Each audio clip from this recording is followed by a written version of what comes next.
नमस्कार दोस्तों, स्वागत है आपका आज के मुख्य समाचारों में। दोस्तों यहां पर आपको देखने को मिलेंगी सुबह से लेकर शाम तक की तमाम बड़ी खबरें मुख्य समाचार ब्रेकिंग न्यूज अपडेट्स के रूप में। तो चलिए दोस्तों जान लेते हैं आज की पहली बड़ी खबर। मुझे हंसी आ रही थी, बागी एनसीपी नेता प्रफुल्ल पटेल ने विपक्षी एकता की मीटिंग पर कसे तंज। जी हां दोस्तों, महाराष्ट्र में सियासी ड्रामे के बीच एनसीपी के बागी नेता प्रफुल्ल पटेल ने पीएम नरेंद्र मोदी और बीजेपी के खिलाफ विपक्षी एकता पर तंज कसा। प्रफुल्ल पटेल ने मुंबई के एमईटी सेंटर में अजित पवार की बैठक को संबोधित करते हुए विपक्षी एकता पर तंज कसे। उन्होंने कहा कि मैं शरद पवार के साथ पटना में संयुक्त विपक्ष की बैठक में गया था। वहां का नजारा देखकर मुझे हंसने का मन हुआ। बैठक में 17 विपक्षी दल थे, उनमें से 7 के पास लोकसभा में केवल एक सांसद है। एक और पार्टी थी जिसके कोई सांसद ही नहीं है। ये पार्टियां दावा करती है कि वे देश में बदलाव लाएंगी। एनडीटीवी के साथ इंटरव्यू में प्रफुल्ल पटेल ने विपक्षी एकता पर सवाल भी खड़े किए। उन्होंने कहा कि उनके पास 150 सीटें हासिल करने में सक्षम केंद्रीय पार्टी का अभाव है। पटेल ने कहा कि विपक्षी एकता की मीटिंग में मुझे समझ आया कि ये पार्टियां भविष्य में ठीक से साथ काम नहीं कर पाएंगी। 20 आंकड़े वाली पार्टियां मिलकर सरकार बनाएंगी तो कभी संभव नहीं होगा। कांग्रेस का नेतृत्व आज भी कई लोगों को स्वीकार नहीं है। इसके बाद दोस्तों अगली बड़ी खबर। 3 जुलाई दुनिया का सबसे गर्म दिन, ग्लोबल टेम्परेचर बढ़ा, वजह है अल नीनो और CO2, नतीजा सूखा, जंगल की आग और हीट वेव। जी हां दोस्तों, दुनिया में 3 जुलाई का दिन अब तक का सबसे गर्म दिन रिकॉर्ड किया गया। अमेरिका के national centres for environmental prediction के मुताबिक 3 जुलाई को average global temperature 17 degree Celsius के पार पहुंच गया, जो अगस्त 2016 में दर्ज किए गए अब तक के सबसे गर्म दिन के तापमान 16.92 डिग्री सेल्सियस से ज्यादा था। वैज्ञानिकों ने इसकी वजह अल नीनो और एटमॉस्फेयर में बढ़ती कार्बन डाइऑक्साइड यानी कि CO2 को बताया है। वैज्ञानिकों के मुताबिक ह्यूमन एक्टिविटीज भी तापमान बढ़ाने की एक बड़ी वजह है। फॉसिल फ्यूल्स के जलने से हर साल 40 अरब टन CO2 पैदा होती है। इसके साथ ही जून दुनिया में अब तक का सबसे गर्म महीना भी रहा है। Grantham institute for climate change and the environment के साइंटिस्ट फ्रेडरिक ओटो ने कहा है कि हमने कोई ऐसा मील का पत्थर नहीं पार किया है जिसका जश्न मनाना चाहिए। ये इकोसिस्टम के लिए मौत की सजा जैसा है। उन्होंने बताया कि अगर ऐसे ही हालात रहे तो जल्द ही ये रिकॉर्ड भी टूट जाएगा। इसके बाद दोस्तों अगली बड़ी खबर। गडकरी का दावा 15 रुपए लीटर होगा पेट्रोल, बोले किसानों के तैयार किए गए एथेनॉल से चलेंगी गाड़ियां।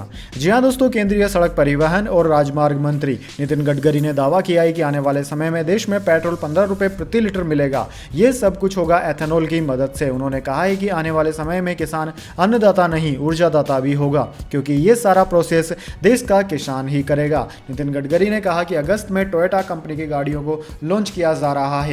ये सभी गाड़ियां किसानों की ओर से तैयार किए गए एथेनॉल पर चलेगी। 60% एथेनॉल, 40% बिजली और फिर उसका एवरेज पकड़ा जाएगा तो 15 रुपए प्रति लीटर का भाव होगा। 16 लाख करोड़ रुपए का इंपोर्ट है। अब ये पैसा किसानों के पास जाएगा। इसके बाद दोस्तों अगली बड़ी खबर। कॉलेजियम ने सुप्रीम कोर्ट जज के तौर पर नियुक्त के लिए 2 नामों की सिफारिश केंद्र को भेजी। जी हां दोस्तों, कॉलेजियम ने सुप्रीम कोर्ट जज के तौर पर नियुक्ति के लिए 2 नामों की सिफारिश बुधवार को केंद्र सरकार को भेजी है। यह जज तेलंगाना हाई कोर्ट के चीफ जस्टिस उज्ज्वल भुइया और केरल हाई कोर्ट के चीफ जस्टिस SV भाटी हैं। इस समय सुप्रीम कोर्ट में कुल 31 जज हैं। फिलहाल 3 जजों के पद खाली हैं। केंद्र से उज्ज्वल भुइया और SV भाटी के नाम की सिफारिश करने वाले कॉलेजियम में chief justice DY Chandrachud, justice Sanjay Kishan Kaul, justice Sanjiv Khanna, justice BR Gavai और जस्टिस सूर्यकांत हैं। दरअसल दोस्तों, सुप्रीम कोर्ट में पिछले महीने 3 जज सेवानिवृत्त हुए थे। उनकी जगह पर 2 नए नामों की सिफारिश हुई है।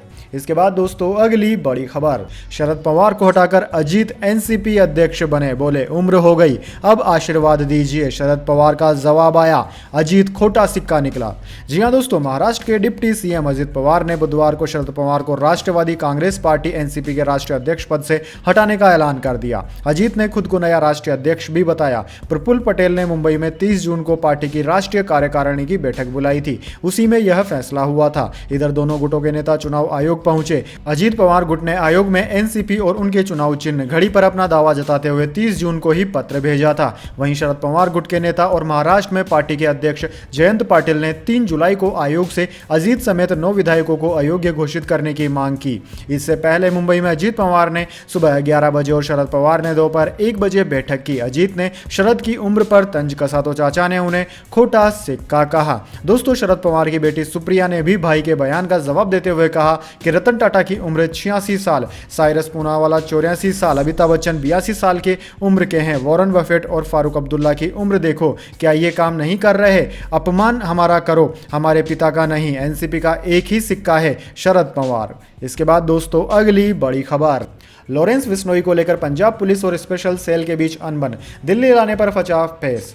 जी हां दोस्तों, कुख्यात गैंगस्टर लॉरेंस बिश्नोई को लेकर पंजाब पुलिस और स्पेशल सेल के बीच अनबन सामने आई है। सूत्रों ने बताया कि लॉरेंस बिश्नोई को एक्सटॉर्शन के मामले में दिल्ली लाया जाना है, लेकिन पंजाब पुलिस ने फोर्स नहीं होने का हवाला देकर उसे दिल्ली लाने से मना कर दिया। सूत्रों के मुताबिक दिल्ली पुलिस की स्पेशल सेल पंजाब के भटिंडा में मौजूद थी और उसे दिल्ली लाने की फॉर्मेलिटी पूरी कर दिल्ली लाना था, लेकिन भटिंडा पुलिस ने फोर्स नहीं होने का हवाला दिया, जिसके चलते लॉरेंस को दिल्ली लाने का पेच फंस गया। अब दोस्तों, दिल्ली पुलिस की स्पेशल सेल ने लॉरेंस की कस्टडी के लिए पहले के बाद दूसरा प्रोटेक्शन वारंट लिया है, जिसकी मियाद खत्म होने वाली है। अब तीसरी बार फिर दिल्ली पुलिस लॉरेंस को कस्टडी में लेने के लिए कोर्ट से प्रोटेक्शन वारंट लेगी। सुरक्षा एजेंसियों को इनपुट्स मिले हैं कि लॉरेंस पर हाई थ्रेट है, इसलिए उसे पंजाब से दिल्ली लेकर आने में पंजाब पुलिस की भारी फोर्स की भी जरूरत होती है, लेकिन पंजाब पुलिस ने दूसरी बार फोर्स नहीं होने का हवाला दिया।